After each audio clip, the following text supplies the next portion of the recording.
Le présenter. Permettez-moi d'en dire un mot au préalable. C'est un budget à mi-mandat qui est marqué par les effets à plein, finalement, des dynamiques engagées depuis 2020, notamment en matière d'investissement. Dans un contexte économique et financier, ça n'aura échappé à personne, qui a beaucoup évolué au cours des 3 premières années de la mandature. Le niveau des dépenses d'équipement témoigne du très fort volontarisme de ce mandat. Près de 86 millions d'investissements en matière d'équipement sur ce budget. C'est supérieur de 10 millions au crédit inscrit au BP 2023. Il atteint donc un niveau exceptionnel, près du double de la moyenne annuelle sur le précédent mandat, qui était de 45 millions d'euros environ. Cette politique ambitieuse d'investissement concerne toutes les politiques publiques, différents types d'interventions sur le patrimoine municipal et sur l'espace public, que ce soit la création de nouveaux équipements, crèches, groupes scolaires, complexes sportifs, médiathèques, cinéma, la réhabilitation d'équipements publics existants, la rénovation énergétique des bâtiments publics, je pense notamment pour l'année 2024 à la MJC par exemple, ou la création et le réaménagement de parcs et d'espaces végétalisés. On y reviendra dans les rapports suivants, notamment le parc ACLI, le parc Gisèle-Halimi, ou la végétalisation et le parc à l'arrière de la salle Raphaël de Barros. Cet effort exceptionnel en matière d'investissement vise à développer l'offre de services publics pour répondre aux besoins d'une population qui continue à augmenter. Il s'agit également de remettre à niveau des équipements parfois vieillissants pour améliorer le confort d'usage et les adapter aux évolutions des pratiques et des attentes.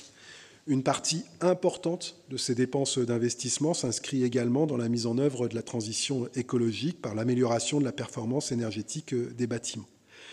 En complément de ces grands projets, l'effort d'investissement de la ville porte également sur l'entretien et la maintenance de nombreux équipements municipaux. À noter que ce budget 2024 intègre exceptionnellement en investissement les opérations comptables liées à l'opération de recapitalisation de la SVU sur laquelle nous nous sommes prononcés lors de notre dernier conseil municipal. Ce niveau important des dépenses d'équipement impacte mécaniquement le niveau des dépenses de fonctionnement de la ville, et ce à 2 niveaux. D'abord, les nouveaux équipements et surfaces supplémentaires génèrent un coût de fonctionnement supplémentaire. Et puis, le recours à l'emprunt pour financer l'effort d'investissement produit, dans un contexte de taux élevés, des charges financières qui s'imputent en section de fonctionnement. Celle-ci augmente de 1,6 million d'euros en 2024, au BP 2024. À cette augmentation des dépenses de fonctionnement liées au développement de l'offre d'équipements publics s'ajoutent au BP 2024 les effets de l'inflation et leurs corollaires en termes de revalorisation de la rémunération des agents publics. Pour la 2e année consécutive, certains postes de dépenses connaissent des niveaux d'augmentation particulièrement élevés. C'est notamment le cas des dépenses de fluides qui augmentent de 30%, soit 2 millions d'euros dans le cadre du renouvellement de certains de nos marchés.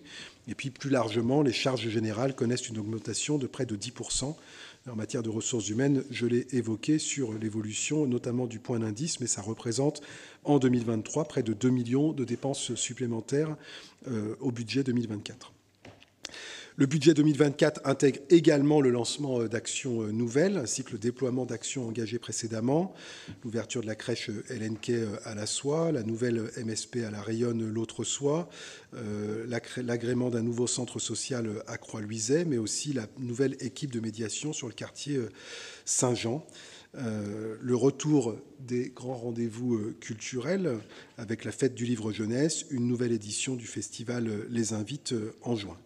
Et puis également la poursuite d'actions volontaristes relevant des priorités de notre mandat en matière de transition écologique avec la finalisation du passage à l'inox de l'ensemble de la restauration municipale, avec le lancement d'universités populaires des transitions, avec le déploiement d'un nouveau contrat local de santé, la stratégie d'accès aux droits et la carte de citoyenneté locale, ou encore de sécurité avec l'augmentation des effectifs de la police municipale qui se maintiennent. En fonctionnement comme en investissement, le contexte économique ne doit pas nous contraindre à stopper la dynamique de projet mise en œuvre depuis le début de ce mandat.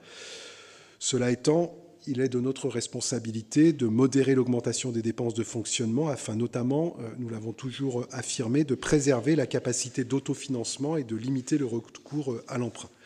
C'est l'objectif qui a été fixé pour la préparation de ce budget.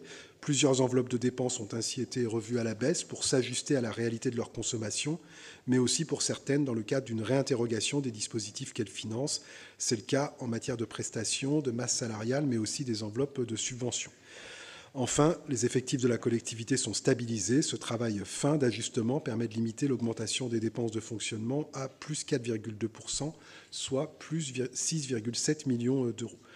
Cet ajustement est d'autant plus nécessaire que la dynamique de nos recettes de fonctionnement n'est pas corrélée à l'augmentation des coûts. Et si le produit des services progresse sous l'effet notamment des évolutions tarifaires réalisées en 2023, celui des droits de mutation diminue dans le contexte d'atonie du marché immobilier.